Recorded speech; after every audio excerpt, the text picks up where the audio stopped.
Tudo bem? Vamos então ao relatito de hoje. O relato de hoje, na verdade, eu dei esse nome a ele porque esse relato veio sem título, sem nome de relato, tá? Então eu dei este nome aqui para ele de A Espera de uma Missa. É um moço que nos conta. E é o seguinte: olá, Mateus e Ana.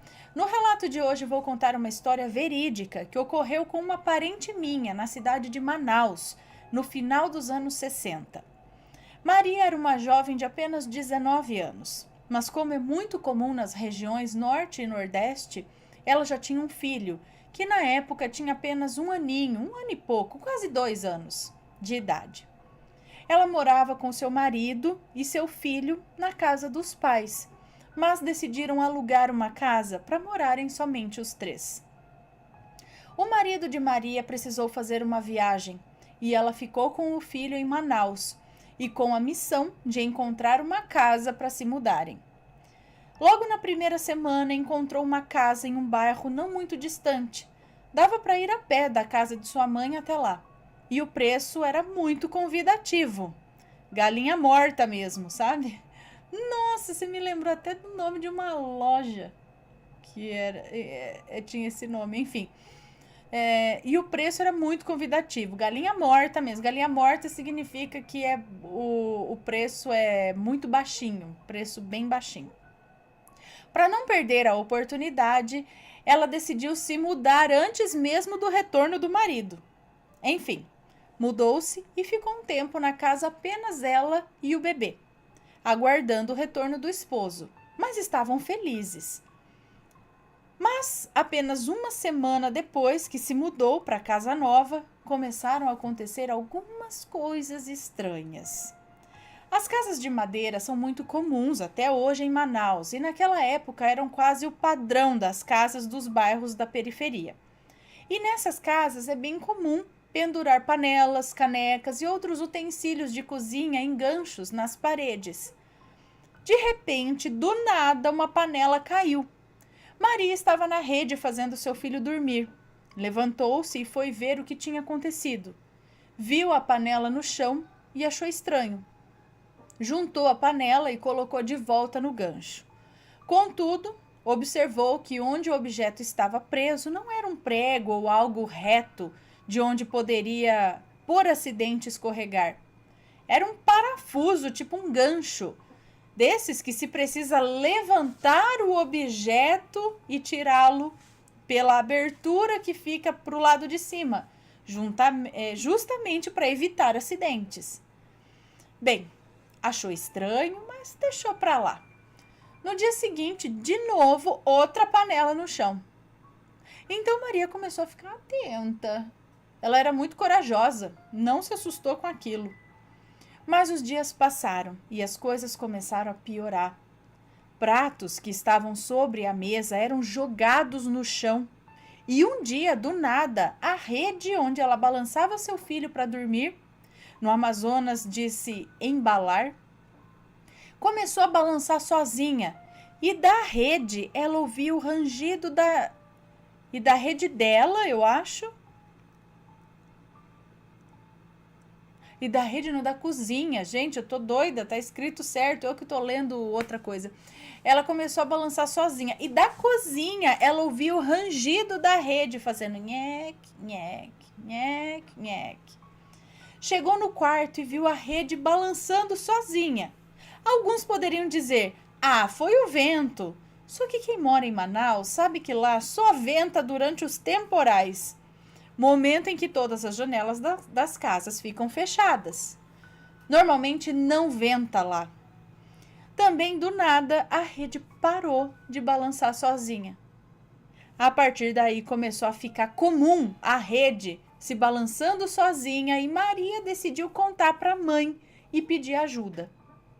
Sua mãe, meio católica, mas meio macumbeira também, disse para ela: minha filha, isso é coisa de espírito.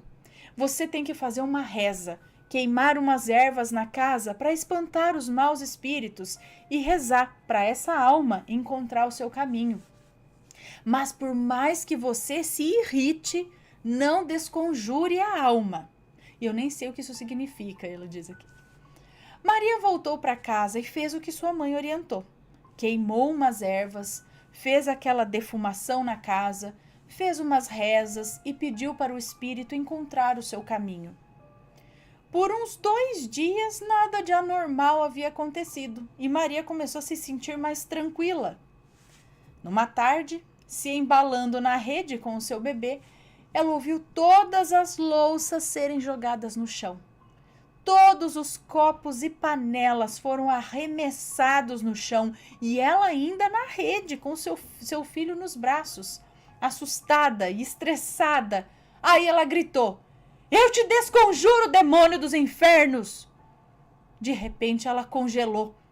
Era como se tudo tivesse parado. Ela tentava se mexer e não conseguia, sequer conseguia falar.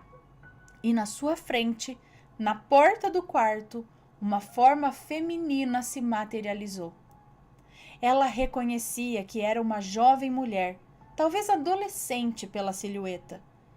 Estava trajando um vestido tipo camisola dessas antigas. Tinha cabelos negros e longos, mas não era possível ver seu rosto ou as suas mãos. A figura ficou ali, parada na porta, e Maria, com muito esforço, conseguiu falar.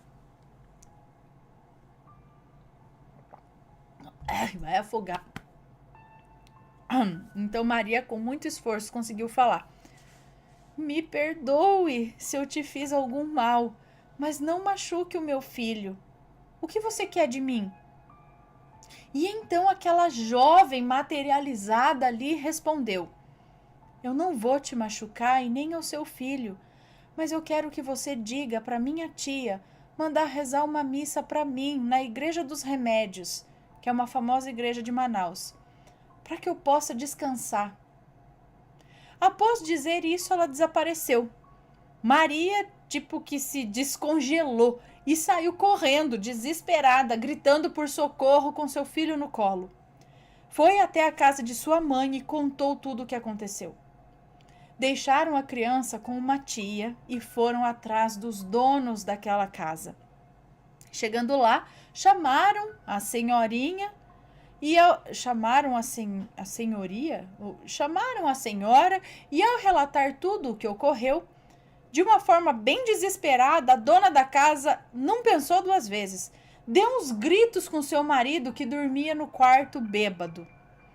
Fulano, você não mandou rezar a missa da nossa sobrinha? E começou um princípio de briga ali na casa. Maria e sua mãe ainda não estavam entendendo o que estava acontecendo.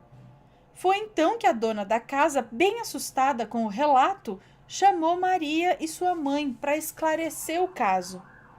E ela disse o seguinte: ano passado, a minha sobrinha foi mordida por um cachorro raivoso. Os médicos disseram que não poderiam salvá-la e a levamos para casa para que ela pudesse morrer perto da família. Ela ficava na rede do quarto, se embalando, e morreu na rede. Ela era muito católica e antes de morrer, ela me pediu para que eu mandasse rezar uma missa na Igreja dos Remédios. Eu não sou de igreja, então eu dei o dinheiro para o meu marido e falar com o padre e encomendar a missa. Mas esse vagabundo imprestável gastou dinheiro com cachaça e me disse que tinha pago a missa da menina. Eu acreditei e não fui atrás. Fiquei tão triste com a morte da minha sobrinha que eu nem na missa fui. Me mudei da casa por causa da tristeza e acredito em tudo que você me disse porque você descreveu o que acontecia nos últimos dias dela. Se embalando na rede e a descreveu como ela estava vestida no dia de sua morte, com uma camisola de algodão. Maria saiu dali e nem na casa voltou para fazer sua mudança. Pediu para outras pessoas pegarem suas coisas. Ela ficou tão assustada com o caso que nunca mais foi a mesma menina corajosa que havia entrado naquela casa. E tudo isso aconteceu em menos de 1 mês. Quando seu marido voltou, mudaram-se para o Rio de Janeiro, onde viveram por muitos anos. Mas outros casos aconteceram com Maria. Parece que algo a seguiu a vida inteira. Mas essas são outras histórias.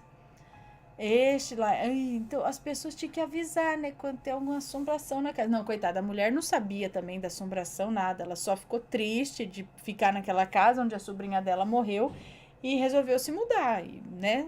Você não precisa falar pra todo mundo, ó, viu? Tô vendendo a casa, mas nesse quarto aqui morreu fulano, tá?